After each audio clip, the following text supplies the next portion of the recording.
Mayday, Mayday. I repeat, Mayday. 80s babies, we are under attack. Now, I know when we came up, we had the Mighty Ducks. The Mighty Ducks movies, part 1, 2, and 3, they was all our movies. We didn't have to share with nobody. We didn't have to compete with nobody. They belong to us. Then Disney Plus came out, and they started remaking stuff, and I'm like, you can't touch that. You shouldn't touch this. And then I heard they were making the Mighty Ducks. I was like, it's going to be garbage. Nothing's better than the original. Mayday, Mayday, Mayday.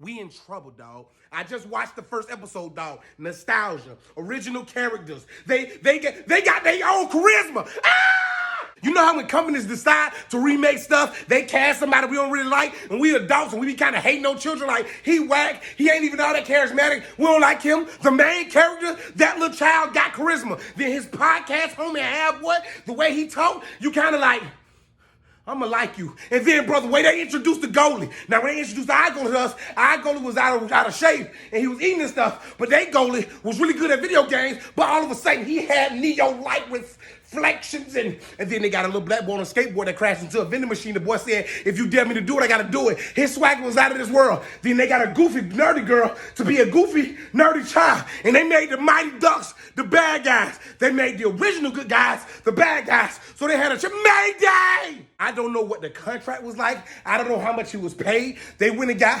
Emilio Estevez, the best Canadian hockey player in the history of history. But Josh, he just played a hockey player. He was a hockey player in the movie. He ain't a real hockey. Shut your damn mouth. Emilio Estevez over Wayne Gretzky right now. Emilio Estevez over Sidney Crosby right now. I like Emilio. He my favorite Sheen anyway. Mayday! I don't know what to do. I ain't seen episode 2 right now, but if it got this much charisma, if it's got this much pizzazz, the head coach of the Mighty Ducks, he kind of make you want to like him, but you kind of can't stand him, but you kind of want to be his friend, but you kind of don't, because he kind of real, and he's like, only the winner's gonna win. You got to be tough, you got to win, but then he kind of an a-hole, because he don't want everybody to win anyways, because he like, you ain't good enough because you was too slow, so you like, forget you, I'll meet you outside in the parking lot and beat you.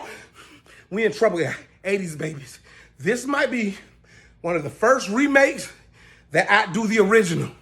I don't know if I can take it. I don't know if I can take this.